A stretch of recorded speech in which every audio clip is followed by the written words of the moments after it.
Bonjour, bienvenue à ce webinaire sur l'utilisation d'équipements et de matériel technologique pour opérer une ferme maraîchère sur les toits. Je me présente, je m'appelle Marie-Josée Vézina et je suis agronome au laboratoire sur l'agriculture urbaine. Ce webinaire est le sixième d'une série de 7 qui se déroule dans le cadre de la vitrine technologique sur le maraîchage sur les toits en milieu urbain. Cette vitrine a été financée à l'aide du programme Innovation Volet 3 du ministère de l'Agriculture, des Pêcheries et de l'Alimentation du Québec. Sans plus tarder, permettez-moi de vous présenter nos trois conférenciers d'aujourd'hui. D'abord, Noémie Roy, qui est responsable de la production agricole au laboratoire sur l'agriculture urbaine. Tom Warlouzé, chargé de mission et d'innovation à Aliaterra, ainsi que Chloé Fortier-Devin, maraîchère en agriculture sur toit au Jardin de la Devinette. Je leur laisse la parole et bon webinaire. Bon, bonjour tout le monde. Comme Marie-Josée m'a présenté, moi, c'est Noémie Roy. Ça fait 3 ans que je travaille au laboratoire sur l'agriculture urbaine. Puis, j'ai fait 2 saisons à la ferme expérimentale au Palais des Congrès. Donc, ce que je vais vous présenter, là, ça s'inspire beaucoup de ce qu'on a fait à cet endroit-là.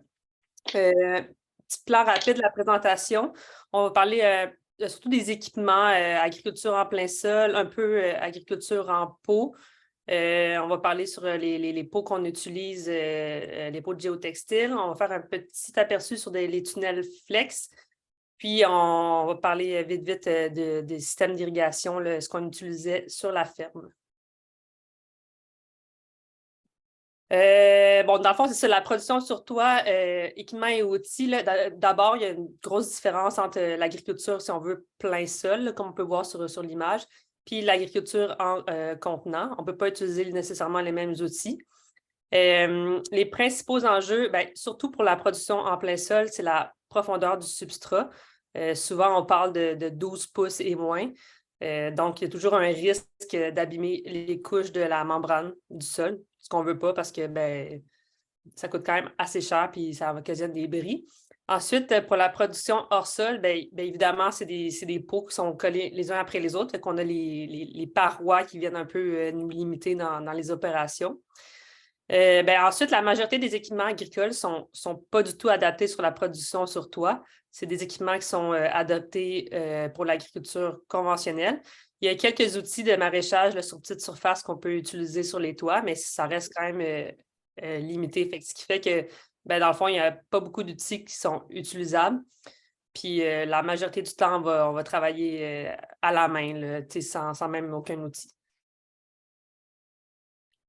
Ici, j'ai quelques exemples d'outils. Pas encore là, le plein sol versus les contenants, c'est pas la même chose. Si on parle du rotoculteur manuel, on peut l'utiliser en plein sol, mais encore là, il faut faire attention à la profondeur. Je sais qu'à l'Esplanade Tranquille, ils l'utilisent pour ameublir le sol, incorporer le compost. Fait que c'est un peu comme un rotoculteur, mais avec une batterie type de perceuse. Sinon, il y a la grelinette adaptée, qui, encore une fois, il ne faut pas qu'elle soit trop profonde. Je pense que la ligne verte utilise un modèle similaire. Puis, un petit exemple d'outils manuels, dans le fond, là, les binettes manuelles. On ne peut pas, c'est pour désherber puis tout ça, ça reste qu'il faut qu'on reste dans tout ce qui est manuel. Puis, j'avais mis le tout petit cultivateur manuel, dans le fond, juste pour montrer que, dans le fond, en pot, les outils, c'est assez limité. Là, on ne peut pas utiliser n'importe quoi. Là, fait que c'est souvent, comme je disais, à la main.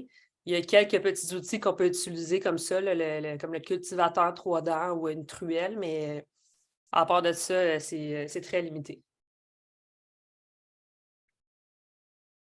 Ensuite, pour la production en contenant, dans le fond, je vais juste faire un petit aperçu des pots en géotextile, les fameux Smart Pots. Nous, à la ferme, on a utilisé différentes sortes de contenants. Il y avait des bacs à réserve d'eau alternatives, on avait quelques bacs en bois, des biotomes, mais c'était vraiment surtout des Smart Pots. Là, on en a au-dessus de 500. Rapidement, les avantages, c'est vraiment super léger. Ça assure une bonne aération. C'est assez facile à déplacer, sauf les grands formats, les grands formats ronds ou même les grands formats long bed qu'on va voir plus loin. Il y a beaucoup de formats disponibles. Puis, ils ont quand même une assez bonne durabilité, là. Les plus vieux pots qu'on avait, il y avait environ 7-8 ans, puis ils étaient en très bon état. Même on les a déplacés, puis ça ne l'a pas déchiré, donc ils vont être encore bons pour un petit bout. Inconvénient, ben, ça s'assèche très rapidement. C'est un peu un aspect négatif à la bonne aération, dans le fond. Là, fait que c'est vraiment, vraiment important d'avoir un système d'irrigation automatique avec, sinon, ben, on va repasser comme 2-3 fois par jour pour arroser. Fait que c'est vraiment moins intéressant. Puis pour les pots qui sont ronds, ben, il y a une petite perte d'espace de production. Dans le fond, quand on fait des rangées de pots, ben, l'espace entre les pots, vu qu'ils sont ronds, est comme perdu. Fait que c'est quand même l'espace de production qui n'est pas utilisé. Bon, ça, c'est les formats qu'on utilisait principalement. Là, à gauche, on a les long beds de 3 sections là, qu'on appelle. C'est, dans le fond, 6 pieds de long, 16 pouces de large. C'est assez gros, ça se déplace pas très facilement, mais ça permet d'avoir des rangées quand même plus traditionnelles. Seul défaut, là, c'est que ça a une petite tendance à verser. Là. On le voit un peu sur la photo, là, mais sinon, c'est super. Le volume est assez grand. Puis, il y a les pots circulaires, là, les 20 pouces de diamètre là, qui sont assez classiques, qui marchent super bien, super légers. Donc, on utilise principalement ces deux-là. Ensuite, ben, ouais, je vais vous parler d'un essai qu'on avait fait en 2021. Ouais. C'est l'utilisation de mini-tunnels. En fait, c'est des tunnels flex. C'est un peu comme un peu le même principe qu'un tunnel chenille, mais version vraiment miniature. Là. C'est assez simple. C'est composé de plusieurs arceaux, puis on vient tendre un film en plastique par-dessus. Donc, au niveau des avantages, ben, ça augmente la température de quelques degrés. Ça permet d'allonger la saison de culture, puis aussi de produire des cultures de primeur. Donc, culture de primeur, ben, c'est souvent un meilleur prix. Ça se déplace assez facilement. C'est amovible. On peut les changer de place. On peut facilement les monter, les démonter. À une personne, ça se fait quand même assez bien. Puis, c'est quand même assez abordable si on compare à que ce soit des tunnels chenilles, des serres. Dans le fond, pour un ordre d'idée, pour environ 50 pieds, là, ils vendent ça environ autour de 320 $. Bon, les inconvénients, encore une fois, ben, on est sur un toit.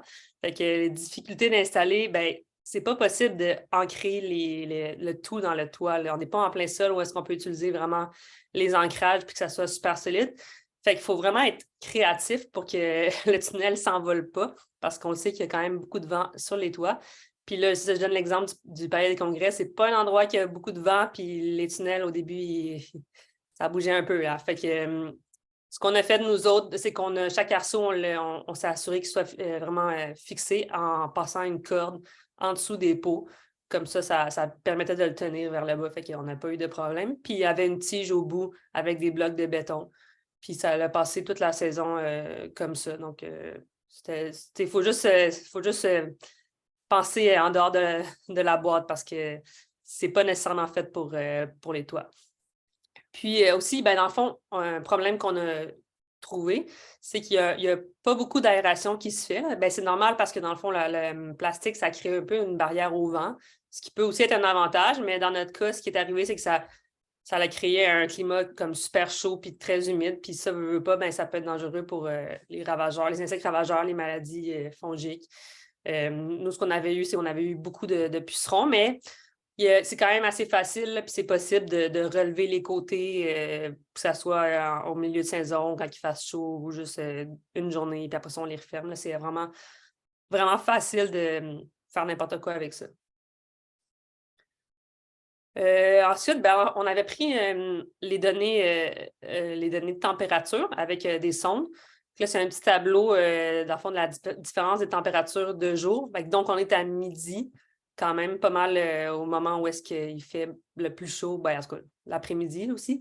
Puis ça, ces données-là, c'était entre juillet et septembre. Fait qu'on voit, là, dans le fond, la ligne orange, ça se trouve être le mini-tunnel. Puis la ligne bleue, c'était la station météo. Donc, on avait une sonde sous le mini-tunnel. On voit que c'est quand même assez marquant là, que les températures sont supérieures.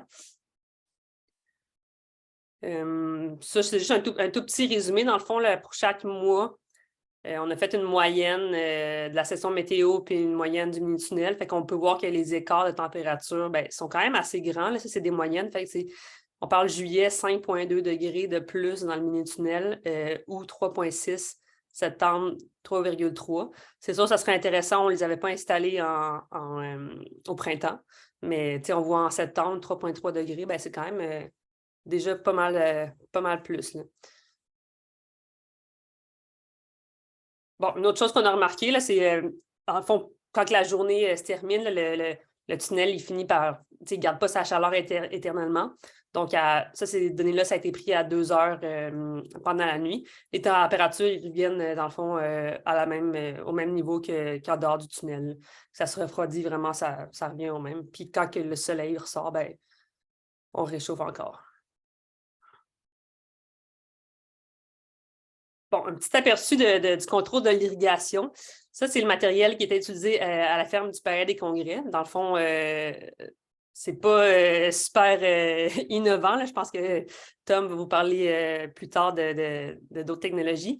Mais dans le fond, on a à droite la minuterie connectée à la sortie d'eau. Ben, c'est simplement une minuterie qui est connectée sur la sortie d'eau, puis après, on plug les tuyaux là-dessus, puis il y a souvent de 1 à 4 zones, là, fait que c'est assez limité.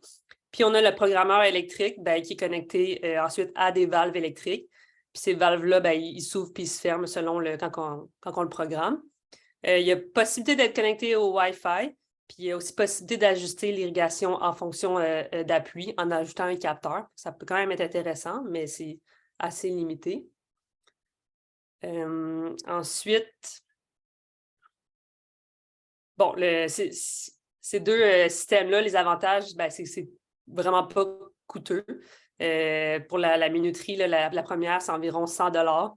Puis le programmeur, c'est environ 200 $. Après ça, on rajoute les valves, environ 40 $ chaque. Ça reste quand même accessible. C'est assez facile d'utilisation, c'est pas très compliqué. Dans les inconvénients, on n'a aucun contrôle à distance. Sauf avec le programmeur électronique, on peut venir y mettre l'extension Wi-Fi. Mais encore là, par exemple, au Palais des Congrès, le Wi-Fi ne se rendait pas sur le toit, fait que c'est aucun contrôle. Ça ne prend pas en considération les besoins de la plante en temps réel. Là. Il n'y a pas de sonde, rien. Versus un système plus intelligent, là, comme Tom va nous parler plus tard. Puis, il faut ajuster les irrigations en fonction de la saison de façon manuelle. Il n'y a pas rien qui se programme. Dans le fond, on va directement, on l'arrête, on la modifie. Par exemple, en début de saison, on va mettre 1 ou 2 irrigations par jour, 8 minutes. Puis en pleine saison, ça va être 3, 4, 10, 15 minutes, mais ça, il faut le faire nous-mêmes. Ensuite, il y a un nombre de sorties limité, surtout pour la petite minuterie là, de base, c'est maximum 4. Puis l'autre, il y en a un petit peu plus. Là, je pense que ça monte à 16 ou 32, mais le prix va monter en conséquence. Mais bon, c'est assez limité. Là, donc, c'est ça. C'est ça pour de mon côté. Fait que je pense que Tom va plus vous en apprendre sur les technologies un peu plus. Super, Naomi, merci pour la transition. Alors, déjà, avant tout, je tenais à remercier OLAB pour cette invitation et de m'offrir l'opportunité d'intervenir sur ce webinaire afin de présenter la solution Aliatera qui est portée par l'entreprise DSI que je représente ici. Donc, avant de rentrer dans le vif du sujet, je vais rapidement me présenter ainsi que Dimenside Instruments. Donc, je m'appelle Tom Barlouzet, je suis fraîchement diplômé d'une maîtrise en management de l'innovation. Et depuis septembre dernier, je suis chargé de mission et de l'innovation à Montréal pour le compte de la start-up française Dimenside Instruments. Et mon rôle ici, il est double. Donc, dans un premier temps, mon rôle, c'est d'identifier des opportunités d'évolution pour DSI. Et dans un second temps, c'est d'accompagner les équipes opérationnelles dans la mise en place de projets innovants. En ce qui concerne Dimenside Instruments, c'est une entreprise française qui est située en Normandie pour ceux qui connaissent. Elle a été créée en 2013 et elle était spécialisée dans les nouvelles technologies, dans le domaine de l'IoT, l'Internet of Things plus précisément. Et la mission de Dimenside Instruments, elle est claire. En fait, c'est de participer à la préservation de l'environnement et à la lutte de la raréfaction des ressources naturelles, notamment en s'appuyant sur les nouvelles technologies. on retrouve cette mission dans la baseline de l'entreprise, donc préservons aujourd'hui les ressources naturelles de demain. D'un point de vue beaucoup plus technique, DSI, en fait, on conçoit et développe des systèmes experts grâce aux nouvelles technologies dédiés à la gestion et à la préservation des ressources naturelles afin de répondre à deux axes, aux besoins de la ville intelligente, mais également à l'agriculture du futur. Donc rapidement, pour vous présenter sa marque produit Aliaterra, donc Dimenside Instruments, depuis 2013, se concentre essentiellement sur une activité de recherche et développement. Et grâce à des partenariats qu'elle a effectués, elle distribue ses produits. Mais à partir de 2021, en fait, elle a décidé de créer sa marque produit Aliaterra, dans un but déjà de maîtriser l'ensemble de sa chaîne de valeur, mais surtout pour en fait proposer un produit complètement aligné à ses convictions, aux valeurs de la boîte, mais également et surtout pour répondre aux besoins soulevés que les différents agriculteurs ont pu nous soumettre. Donc, trois éléments composent cette solution. Un système hardware, dans un premier temps, qui est composé de divers capteurs relevant différentes métriques et d'un système de communication. Un deuxième segment qui, lui, est beaucoup plus sur un élément software, qui offre un outil digital, donc notamment une application web ou mobile permettant le calcul et la visualisation de métriques de la part de l'utilisateur. Et enfin, là, ce qui est au centre de notre solution, c'est bien l'utilisateur, à savoir l'agriculteur, qui lui, en fait, est l'axe central de notre solution parce que c'est lui qui va tendre à la développer. Donc, pour la suite, avant de vous présenter plus précisément notre solution Aliaterra qui permet d'utiliser de façon optimale la ressource en eau sur toit, il me semble d'abord nécessaire de vous présenter en globalité ce que nous proposons et ce que nous offrons aux agriculteurs. Donc, on offre un outil, un système expert d'outils numériques permettant aux agriculteurs d'améliorer non seulement leur compétitivité, mais également de répondre aux nouveaux enjeux environnementaux et sociétaux auxquels ils font face. Et pour ce faire, nous tenons à ce que notre solution regroupe trois axes. Le premier, c'est d'accroître significativement les connaissances des agriculteurs sur leur culture et sur leurs champs. Le deuxième axe, c'est d'offrir une gestion de l'irrigation beaucoup plus précise et permettant de préserver la ressource en eau. Et enfin, le troisième axe, c'est réellement d'optimiser les performances agricoles de l'utilisateur, notamment en améliorant sa compétitivité. Donc maintenant, je vais aborder plus précisément les outils que nous utilisons pour optimiser la bonne gestion de l'eau dans le milieu agricole. Et pour ce faire, je vais commencer aux prémices d'Aliaterra. Donc en fait, comme je vous l'ai dit, Aliaterra, c'est une marque qui a été créée au début des années 2020, donc en 2021. Et c'est une marque qui est née d'un constat simple, c'est le dérèglement climatique, en fait, accélère et intensifie les aléas météorologiques, notamment les phénomènes de sécheresse, par exemple. Notamment en France, depuis 2 étés, la sécheresse, elle est constante et elle est de plus en plus longue, sur une période de temps de plus en plus longue. Et pour lutter contre ces dérèglements et garantir une certaine quantité et qualité de leur production, les agriculteurs se voient obligés d'irriguer leurs parcelles. Et donc déjà, suite à ce constat-là, nous avons interrogé différents acteurs et nous nous sommes rendus compte qu'irriguer pour les agriculteurs pouvait être parfois une tâche ultra chronophage et souvent à faible valeur ajoutée. Parce que tout simplement, s'ils ne le font pas, ils perdent leur production, mais s'ils le font, ça ne rajoute pas une valeur intrinsèque à leur production. Et certains agriculteurs, durant nos enquêtes, nous disaient qu'ils pouvaient passer près de 10 heures par semaine à ouvrir et fermer leurs vannes tout simplement pour irriguer. Donc, comme on était une entreprise déjà technologique à la base, on a tout d'abord choisi de créer un système connecté permettant à l'agriculteur d'ouvrir et de fermer ses vannes à distance.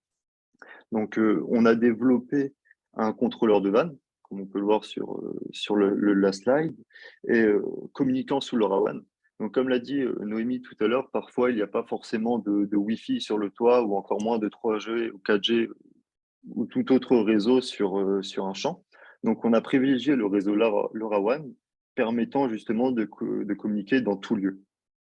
Et également, euh, on a embarqué la technologie de l'edge computing au sein de ce contrôleur de vanne, ce qui lui permet justement de non seulement contrôler à distance la vanne, mais également de sauvegarder des plannings que l'utilisateur lui aura intégrés. Donc, c'est-à-dire, tel jour, tu ouvres l'irrigation de telle heure à telle heure, etc.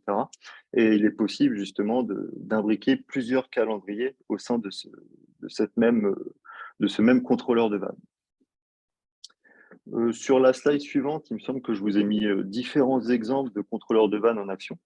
Donc voilà, donc la photo à gauche, c'est le contrôleur de vanne, par exemple, qu'on a installé sur le toit de l'Esplanade Tranquille. Puis ensuite, ces différents contrôleurs de vanne qu'on a installés dans différents lieux pour vous montrer que notre produit s'adapte à toute typologie de lieu. Il n'y a pas de contrainte là-dessus. Ensuite, nous voulions aussi permettre à l'agriculteur d'irriguer réellement en fonction des besoins de ses productions, de ses cultures. Parce que là, on avait simplement imaginé un système permettant d'ouvrir et de fermer des vannes son irrigation à distance.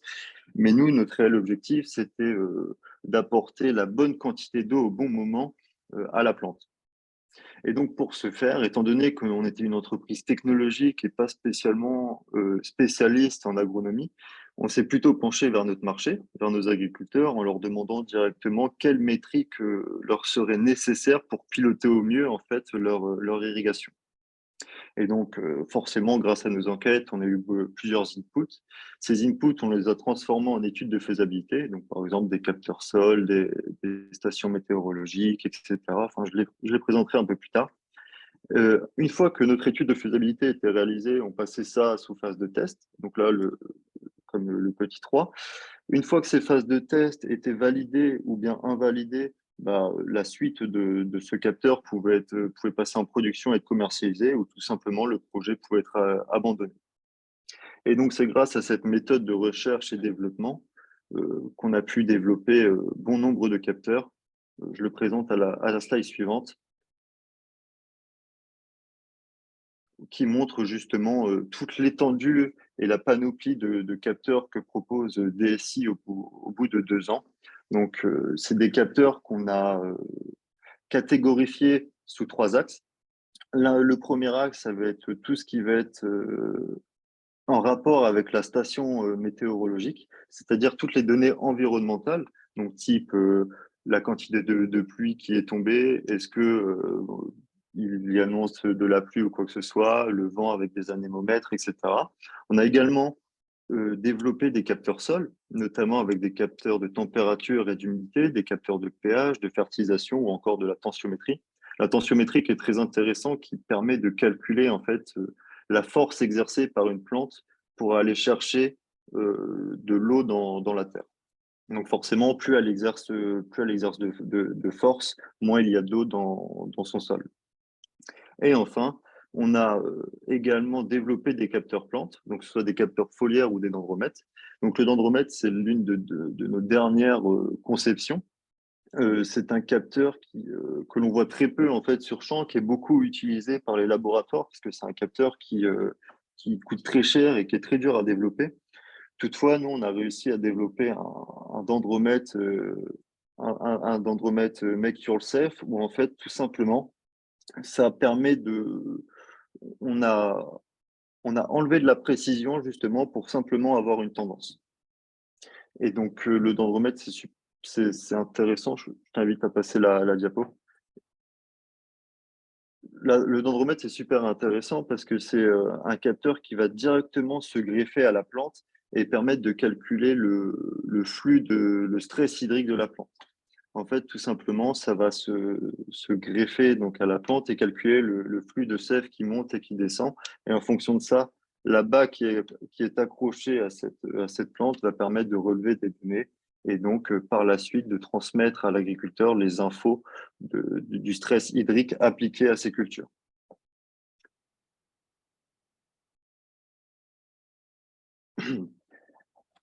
Donc, à partir du moment où justement on a créé l'ensemble de ces capteurs et qui donnent une visualisation à l'agriculteur du stress hydrique appliqué à sa culture ou bien de la teneur en eau au sein de ses parcelles, ça lui permet justement de prendre une décision et de savoir s'il doit irriguer ou pas.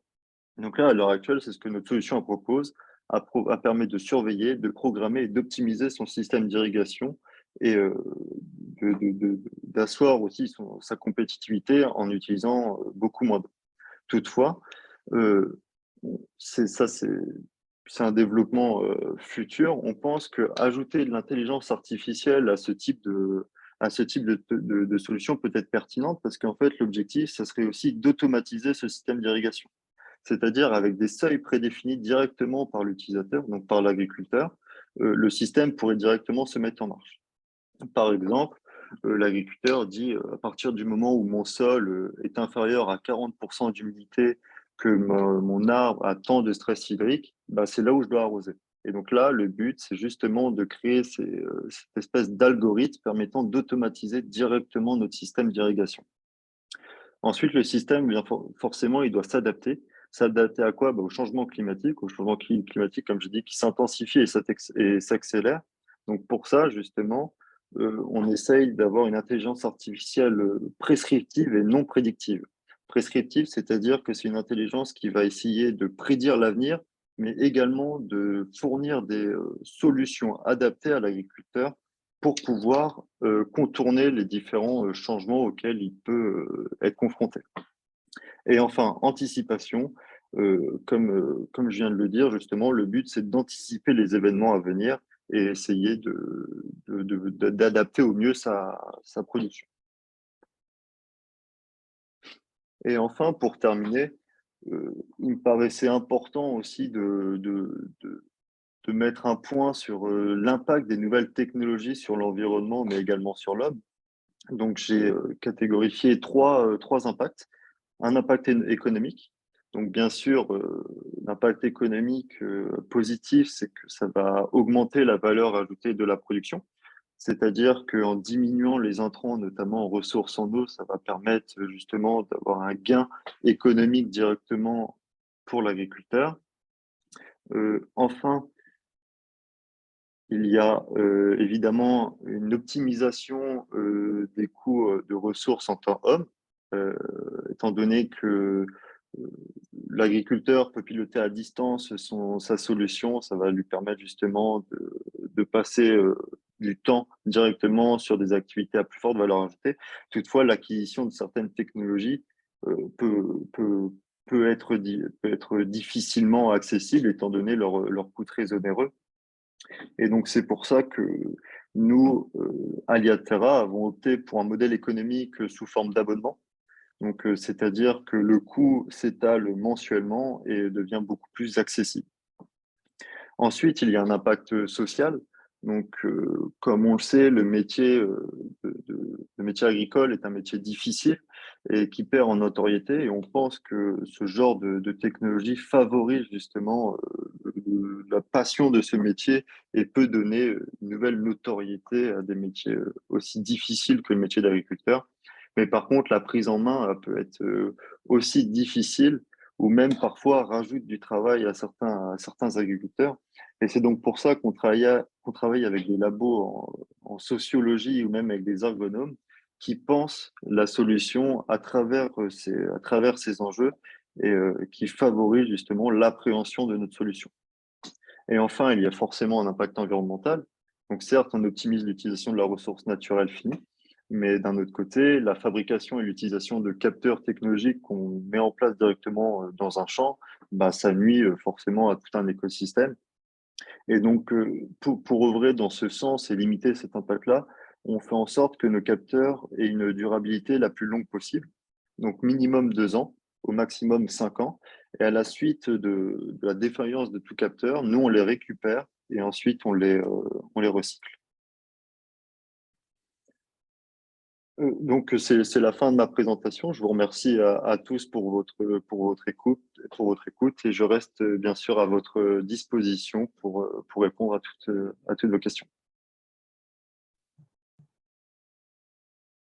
Merci, Tom. On va passer la parole à Chloé des Jardins de la Devinette. À toi, Chloé.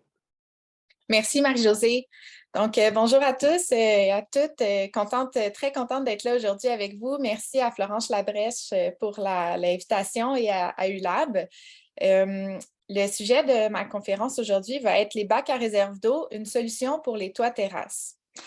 Donc, d'abord, je me présente en quelques mots. Je suis jardinière autodidacte depuis quelques années, puis étudiante maintenant en agriculture urbaine.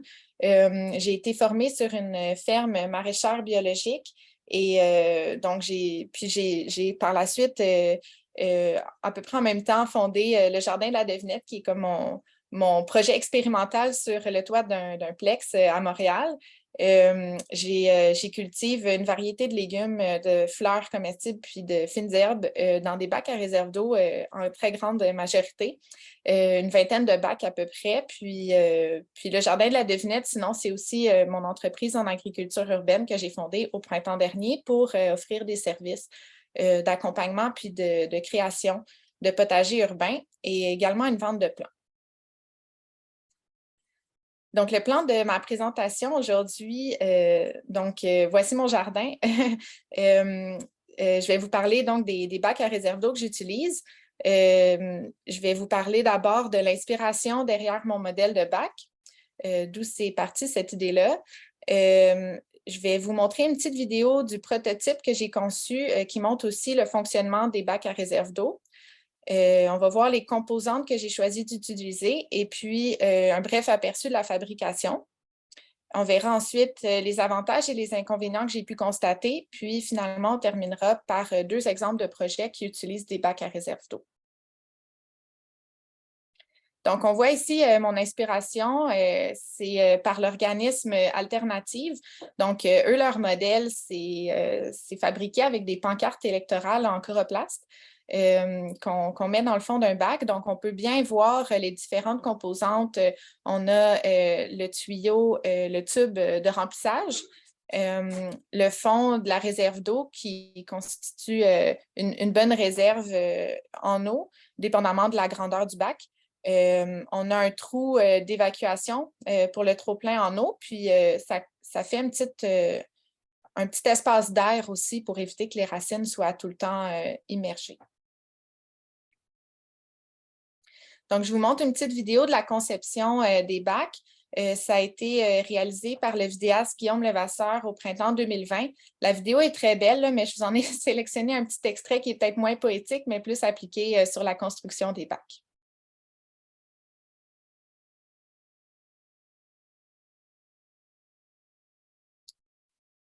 Je pense qu'il me manque le son.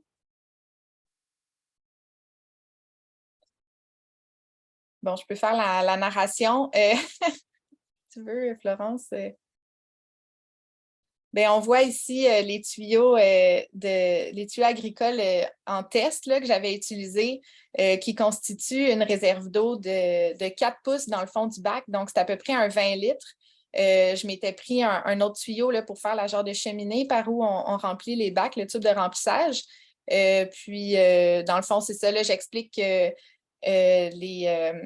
les plants vont chercher leurs besoins en eau par capillarité. Dans le fond, l'eau est comme absorbée par le terreau, puis monte vers les plants, puis ça crée un approvisionnement qui est continu, dans le fond. Puis, oui, c'est ça. Si vous voulez voir la vidéo. Ah, on a le son maintenant? Oui, désolée. Dans les tuyaux, ça les remplit. Ça va les remplir comme ça dans le fond du bac. Puis, à un moment donné, quand ça va atteindre une certaine hauteur, ça va sortir le trou de drainage qu'on va faire sur le côté. Donc, ça va pouvoir faire quasiment 4 pouces d'eau de réserve pour les plantes, comme les plantes tomates qui ont besoin de beaucoup d'eau. Donc, ça permet une meilleure irrigation des plants. Ça fait que l'eau peut rester dans le fond sans noyer les plantes. Puis, ça fait que l'arrosage, on peut le faire pas mal moins souvent en temps de canicule, par exemple. Merci. Donc, la vidéo complète là, du processus est disponible en ligne. Mais voilà, donc on voit bien ici les composantes utilisées. Il y a le tube de remplissage que j'ai finalement recoupé à la fin de la saison à la hauteur du bac pour pouvoir mettre les couvercles. Puis, ça se remplit avec une hausse, là, tout simplement. C'est un tuyau de PVC bien ordinaire, coupé en angle là, dans le fond pour que l'eau puisse bien remplir la réserve d'eau. Les réserves d'eau sont faites en drain agricole et en membrane géotextile. Donc, c'est des matériaux que j'ai sélectionnés pour leur durabilité. Je me suis dit, ben, si c'est utilisé en agriculture conventionnelle, ça devrait aussi me durer quelques années. Puis, finalement, le contenant, c'est un bac de rangement ultra robuste que j'ai sélectionné parce que c'était assez résistant là, avec le poids de la terre puis la manutention. Je voulais quelque chose qui n'allait pas casser. Puis, dans le fond, c'est un bac d'une 100aine de litres. La réserve d'eau vient occuper 4 pouces dans le fond du bac. Puis, donc, il reste quand même, c'est un 16 pouces de hauteur. Il nous reste un 12 pouces pour la culture des plantes potagères qui est quand même respectable. Puis, ben, c'est un petit sacrifice, là, mais ça vaut largement les bénéfices d'avoir une irrigation constante. Donc, voici un petit aperçu de la fabrication des bacs. Là.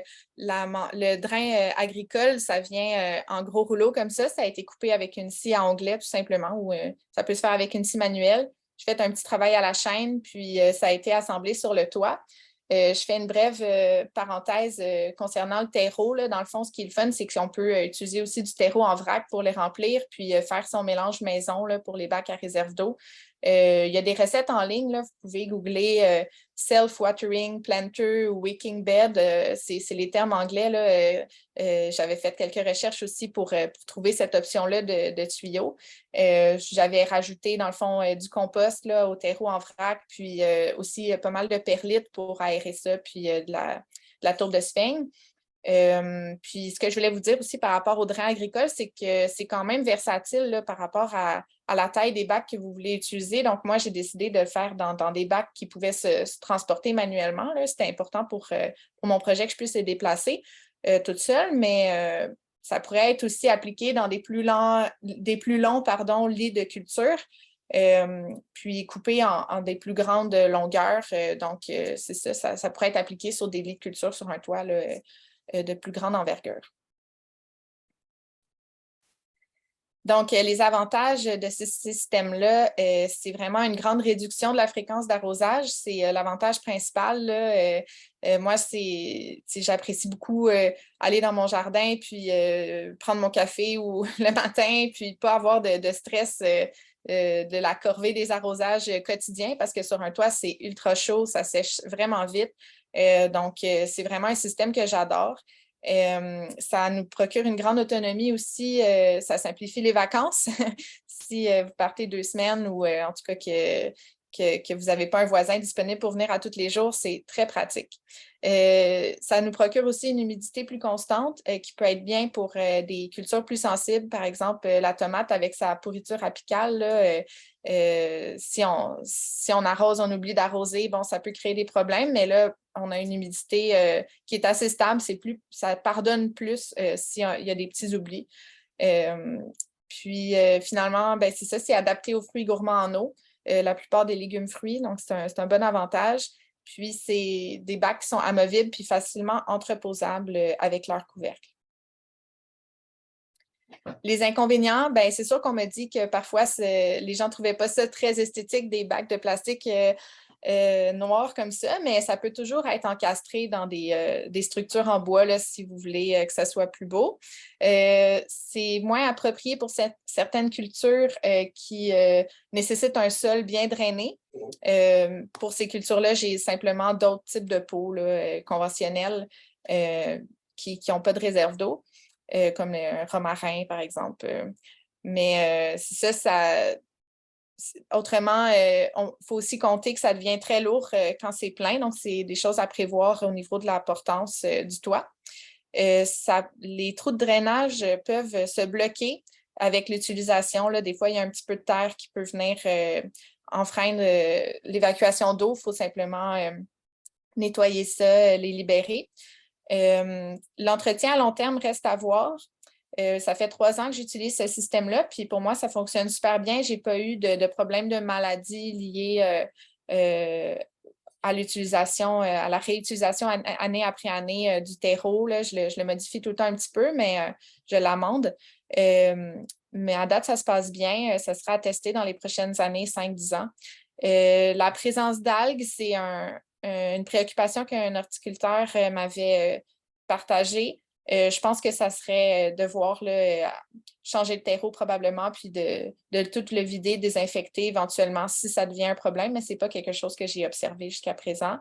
Puis c'est ça, dans le fond, les tests continuent. La 3e année a été un succès, donc on verra dans les prochaines années comment ça évolue. Je vous présente 2 petits exemples brièvement. Donc, il y a le Centropole roulant qui utilise les bacs alternatifs, là, mon inspiration du début, sur son toit à terrasse. Donc, ça peut être intéressant pour des projets communautaires où les bénévoles ne sont pas nécessairement tous familiers avec les arrosages. Puis, donc, c'est quand même facile d'entretien. Puis, mon 2e exemple, au Cégep du Vieux-Montréal, c'est un collectif étudiant aussi qui s'occupe de la terrasse avec les bacs à réserve d'eau. Donc, vous pouvez voir aussi qu'ils ont utilisé des bacs recyclés, des bacs de recyclage et puis des chaudières de 5 gallons pour la conception des bacs. Donc, ça peut être adapté à toutes sortes de contenants. Puis, c'est ça, c'est adapté aussi à une présence irrégulière parfois, là, avec des enjeux de mobilisation des troupes ou les vacances estivales aussi dans le milieu étudiant. Donc, voilà, ça complète ma présentation. Si vous avez des questions, n'hésitez pas, puis j'espère que ça a pu vous donner des idées pour vos fermes urbaines. Merci. Donc, c'est ce qui complétait les 3 présentations. Maintenant, on va être disponible pour vos questions. Vous pouvez les écrire dans le chat ou lever la main ou simplement prendre la parole. Il y a simplement Tom qui n'est pas disponible avec nous aujourd'hui, mais je peux donner son courriel, puis il m'a vraiment mentionné qu'il était disponible pour répondre à vos questions. Donc, je ne sais pas s'il y a une première personne qui se posait des petites questions. Moi, je peux me lancer une question pour vous deux, en fait. Pour cette année, la saison 2023, est-ce que, justement, vous allez agrandir votre toit maraîcher? Est-ce que vous voulez faire des ajustements, des nouveaux bacs ou des nouveaux essais que vous allez faire cet été? Oui, Florence, si je peux commencer. Moi, en fait, ça va être l'inverse. Cette année, je vais avoir une présence un petit peu plus distancée sur mon toit. Donc, peut-être que je pourrais y aller seulement une fois par semaine. Donc, ça va être vraiment le moment de tester mes bacs à leur plein potentiel là, pour voir comment les légumes réagissent avec une irrigation comme ça, puis voir comment les réserves d'eau baissent de façon régulière comme ça. Donc, puis je vais essayer de rester au nombre de bacs que j'ai présentement. Là, ça fait déjà un bon potager de toit, puis une bonne charge aussi pour le bâtiment. Donc, non, je vais pas grossir. C'est déjà beaucoup. Puis Noémie, au Palais des Congrès ou à la Santé. Je sais pas. Ben ouais, c'est ça. Dans le fond, au Palais des Congrès, tout le toit a été refait, fait qu'on recommence à nouveau. Là. La grosse différence, c'est qu'on va avoir une section plein sol là, qui va ressembler un peu à celle de l'Esplanade Tranquille, puis une section en contenant aussi, puis qu'on va continuer tout ça. Avec le géotextile. Oui, exact, les smart pots. Ça marche. Puis, je ne sais pas s'il y en avait dans la salle qui avait des jardins sur le toit, justement. Oh, je n'avais pas vu la question. OK.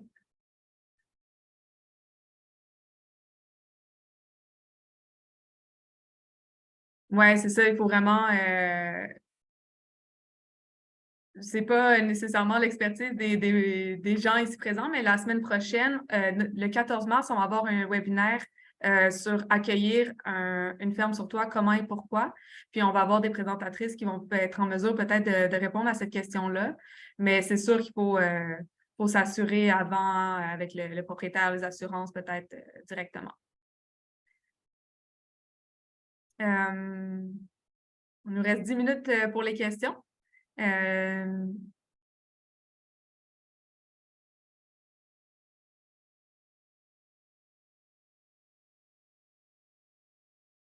Ça se peut qu'il n'y en ait pas. Si vous voulez faire des petits ajustements à votre présentation, dire un petit truc, ce serait le moment. Sinon, on va arrêter le webinaire. Noémie, tu réfléchis. Non, c'est bon pour moi. Je ne sais pas si Chloé avait des choses à rajouter, là, mais ça va de mon côté. Parfait. Non, moi aussi, c'est bon s'il n'y a pas de questions, mais je suis toujours disponible si vous voulez me contacter par après, s'il y a des questions qui viennent là, par les médias sociaux ou par courriel, jardin de la devinette à commercial@gmail.com, n'hésitez pas. Ah, bon, ben, il y a 2 questions dans le chat. Donc, la température sur le toit en été, c'est sûr que ça dépend de chaque endroit. Je sais que sur le toit du Palais des Congrès, c'est au centre-ville, on avait des températures très élevées. Je ne sais pas si Noémie, tu avais les chiffres en tête. Je les ai un peu, mais... De mémoire, non, là, mais c'est sûr que c'est pas mal plus élevé. Là, pas nécessairement la nuit, mais le jour, ça l'augmente. Je ne me souviens pas exactement, là, 2-3 degrés de Ouais, c'est plus. ça. 2 à 5 degrés Bon, c'est supérieurs, ça. si je me rappelle bien, Fait que, par rapport au exact. sol. Oui, puis c'est des facteurs qu'on peut prendre avantage, là, dans le fond, aussi pour les légumes qui aiment la chaleur, comme toutes les solanacées, les tomates, les aubergines. C'est des légumes qui sont propices à la culture sur toit. Puis, est-ce que les pots doivent être vidés en hiver? Ben, je laisserai Noémie répondre pour les géotextiles, mais de mon côté, oui, je descends mes pots du toit à l'automne pour qu'ils passent l'hiver au sol pour ne pas ajouter un poids supplémentaire sur le toit en plus de la neige. Donc, j'ai un système de treuil pour descendre les bacs dans la cour. Et puis, en fait, ils ne sont pas vidés, pardon, sont descendus du toit. La première année, je les avais vidés, mais j'ai pu me sauver cette étape avec le treuil les 2 dernières années. Il faut vider les réserves d'eau, pardon. Excuse-moi, Noémie, il faut vraiment vider les réserves d'eau pour éviter que ça éclate, par exemple. Oui. Non, c'est ça. Nous, non plus, ils sont pas vidés, là, dans le fond. Ben, on en a beaucoup de ça reste comme ça. Il faut juste faire attention. Là, ben, c'est ça. Des fois, il y a un peu d'érosion avec le vent, donc idéalement garder un couvert végétal, mais non, il n'y a pas il y a pas de gel, nous, de notre côté. Là, c'est comme si c'était en plein sol ou peu importe. Noémie, il y a une question intéressante, ben, peut-être Chloé aussi, mais sur la chaleur, c'est pas trop chaud même pour les solanacées. Puis justement, peut-être parler du projet tomate, là, le fait que certaines variétés performent mieux, peut-être sur un toit de... Ouais, je te laisse répondre. Oui, bien, il y a des années où est-ce qu'il a fait vraiment très, très chaud, puis c'était surtout pendant la période de floraison, ça fait qu'il y a des fleurs qui ont avorté. Donc, nous, ce qu'on a fait, c'est qu'on a testé des variétés plus tolérantes à la chaleur, là, plus des variétés au sud des États-Unis. Mais honnêtement, c'était pas un problème majeur dans le sens qu'il n'y avait pas vraiment de perte énorme, là. C'est plus un avantage. Mais oui, c'est à prendre en considération. Là, surtout pendant la période de floraison, s'il y a des grosses canicules, ben, ça peut peut-être causer des problèmes, là, mais c'était pas trop problématique. Puis dans la série de webinaires, le 2e webinaire de la série, c'est les contraintes et les enjeux de faire du maraîchage sur toit. Puis toute cette question-là de chaleur, vent a été abordée par Marie-Josée. Donc, vous pouvez aller voir sur notre chaîne YouTube, le webinaire va l'aborder. Sinon, il y a une question, est-ce que c'est économiquement viable? Je ne sais pas, elle est pour qui la question? Oui. Est-ce que c'est pour des projets commerciaux? C'est pourquoi exactement? Mais je ne sais pas si vous voulez aborder un peu cette question-là très globalement, les deux, si vous avez une réponse en tête. Mais moi, je n'ai pas calculé le prix par bac que ça m'a coûté, mais je suis restée dans des frais très bas, là, je pense, pour des réserves d'eau. Si on compare en quincaillerie, des bacs à réserve d'eau, c'est quand même dispendieux, je trouve. Tandis que là, j'ai tous des matériaux très abordables, là, des bacs de plastique, les tuyaux aussi. Puis après ça, c'est bon pour des années. Donc, je dirais que oui, de mon côté, il y a juste le terreau qu'on rajoute du compost à chaque printemps. Ben, je peux un peu en parler, là, mais c'est sûr, c'est une grosse question. Là. C'est économiquement viable là, dans le sens que après ça, il faut tout que tu calcules tes revenus, les ventes. Fait que c'est quand même assez relatif, là. Je pense que ça dépend des modèles, ça dépend de la quantité, ça dépend de la superficie, ça dépend de qu'est-ce qu'on fait, quels légumes on fait pousser, mais oui, ça peut être viable, mais ça dépend de beaucoup, beaucoup, beaucoup, beaucoup de choses. Puis je pense que, à moins que je me trompe, là, Florence, il y avait peut-être un autre webinaire là-dessus ou non? Oui, il y en avait un autre. Oui? Justement, j'allais OK. en parler. C'est les données technico-économiques. Donc, il va y avoir la question de plus les dépenses. Par contre, on n'a pas abordé dans ce webinaire-là la question des revenus d'une ferme maraîchère sur toit, mais les dépenses autant main-d'œuvre, tous les matériels, tout a été analysé au laboratoire pendant 2-3 ans. Puis, les 2 personnes qui étaient chargées de cette recherche-là en ont parlé pendant 1 heure, donc durant le webinaire que je vais également mettre dans le chat.